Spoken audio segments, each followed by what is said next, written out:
বিসমিল্লাহির রহমানির রহিম। আসসালামু আলাইকুম। আমি ব্রাইট মাল্টিমিডিয়া স্কুলের পক্ষ থেকে সবাইকে জানাই শুভেচ্ছা এবং অভিনন্দন। তো গতকাল গতকাল আমি কম্পোজিশন সাজেশন নিয়ে হাজির হয়েছিলাম। তো আজকে আমি প্যারাগ্রাফ এবং ডায়লগের সাজেশন নিয়ে হাজির হয়েছি। চলো আমরা প্যারাগ্রাফ বা ডায়লগের সাজেশনটা উপলব্ধি করি। তো আসলে আমাদের কোন কোন প্যারাগ্রাফগুলো পড়তে হবে, কোন কোন ডায়লগগুলো পড়তে হবে, তো আমরা তাহলে দেখি যে আসলে 2026 সালের জন্য কোন কোন প্যারাগ্রাফ আমরা পড়বো, আর কোন কোন ডায়লগগুলো আমরা পড়বো। তো তাহলে আমরা দেখবো সর্বপ্রথম যে টেস্ট অ্যানালাইসিস, অর্থাৎ বিভিন্ন স্কুলের প্রশ্ন বিশ্লেষণ করলে দেখা যায় কোন প্যারাগ্রাফগুলো আমাদের বারবার পরীক্ষায় আসছে, সেই প্যারাগ্রাফগুলো আমরা সর্বপ্রথম দেখে নিই।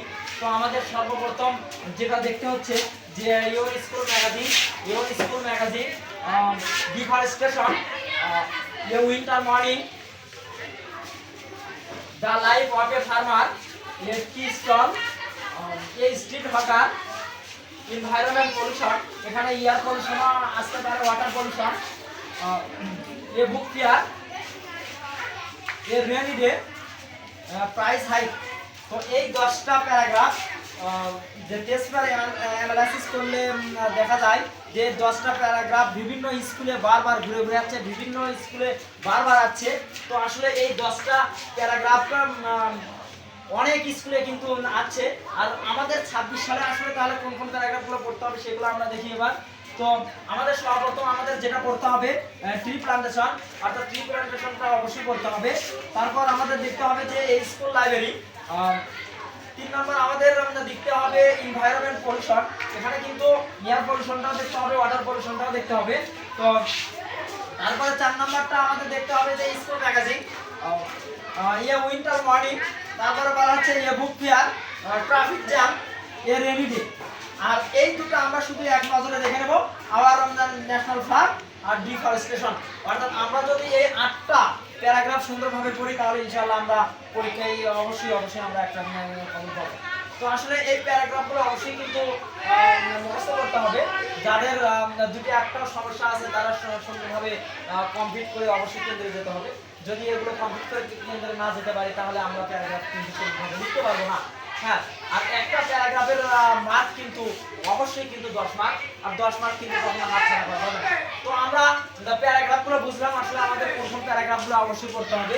এবার আমরা দেখবো যে ডায়লগ, আসলে আমাদের ডায়লগ কোন ডায়লগগুলো আমাদের পড়তে হবে, আর টেস্ট পেপার অ্যানালাইসিস করে আমরা কোন ডায়লগগুলো পাইছি, বিভিন্ন স্কুলে কোন ডায়লগগুলো বারবার ঘুরে ঘুরে আছে সেইগুলো বিষয়গুলো নিয়ে আমরা কথা বলছি। তো আসলে দেখা যাচ্ছে টেস্ট পেপার অ্যানালাইসিস যে কোন ডায়লগগুলো বারবার আছে, যে মোবাইল ফোন, ফেসবুক, ইন্টারনেট।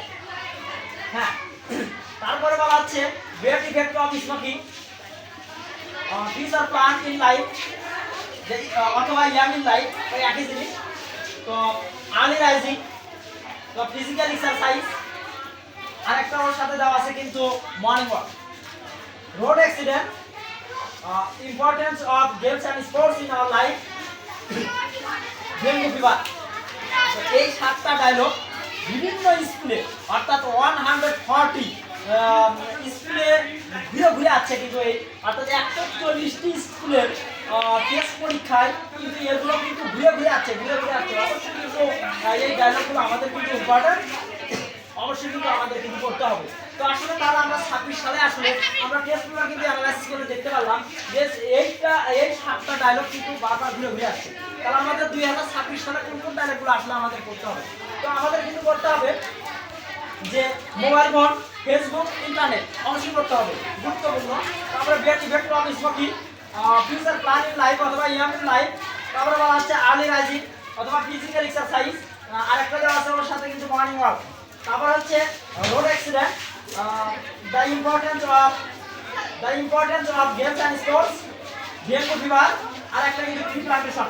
তো এই কয়টা কিন্তু আমাদের ডায়লগ কিন্তু 2026 সালের জন্য খুবই ইম্পর্টেন্ট, এগুলো কিন্তু পড়তে হবে। আর এগুলো যদি পড়ি তাহলে ইনশাআল্লাহ আমরা ডায়লগ অবশ্যই কমন পাবো। আর একটা ডায়লগে যেহেতু 15 মার্ক, এই ডায়লগটা অবশ্যই কিন্তু বেশি লিখতে হবে, না হলে কিন্তু 15 মার্ক পাওয়া যাবে না। তো আসলে একটা ডায়লগ কিন্তু অবশ্যই 15 মার্ক, সেভাবে কিন্তু লিখতে হবে। আর আশা করা যায় যে 8টা ডায়লগ এখানে দেওয়া হলো, 8টা ডায়লগের মধ্যে অবশ্যই আমরা একটা কমন পাবো। আর টেস্ট পেপার অ্যানালাইসিস করলে কিন্তু আমরা এই কয়টা ডায়লগ পাইছি, আর ওখান থেকে কিন্তু সাজেশন করা হয়েছে 2026 সালের তো ডায়লগ। তো আসলে দেখা যাচ্ছে যে যে ডায়লগগুলো বারবার ঘুরে ঘুরে আসতেছে ওই ডায়লগগুলোই কিন্তু আমরা সাজেশনের মধ্যে রাখছি। তারপরেও আমরা 2-3 বার হলেও নিচে আরো 3টা ডায়লগ আমি দিয়ে রাখছি। এটা একটু এক নজরে আমরা দেখে যাবো পরীক্ষার আগে, যে রিডিং নিউজ বা লার্নিং ইংলিশ অথবা কম্পিউটার। যদি আমরা এই ডায়লগগুলো এই প্যারাগ্রাফগুলো আমরা সুন্দরভাবে পড়ি তাহলে আমরা অবশ্যই যে ডায়লগের হচ্ছে 15 মার্ক আর প্যারাগ্রাফের হচ্ছে 10 মার্ক, মোটে কিন্তু আমরা 25 মার্ক আমরা কিন্তু সুন্দরভাবে পরীক্ষার খাতায় লিখতে পারবো। আর যদি আমরা পরীক্ষার খাতায় সুন্দরভাবে না লিখতে পারি তাহলে তো পরীক্ষায় আমরা ব্যর্থ হব। তো যেহেতু আমাদের হাতে একেবারেই সময় নেই সেহেতু যে ধরে ধরে তোমাদের কিন্তু কমপ্লিট করতে হবে। তো আজকে দিলাম প্যারাগ্রাফ এবং ডায়লগের সাজেশন। তো ইনশাল্লাহ আগামীকাল অবশ্যই কম্পিটিটিভ স্টোরি নিয়ে তোমাদের সামনে হাজির হবো। তো সবাই ভালো থাকো, সুস্থ থাকো, খোদা হাফেজ।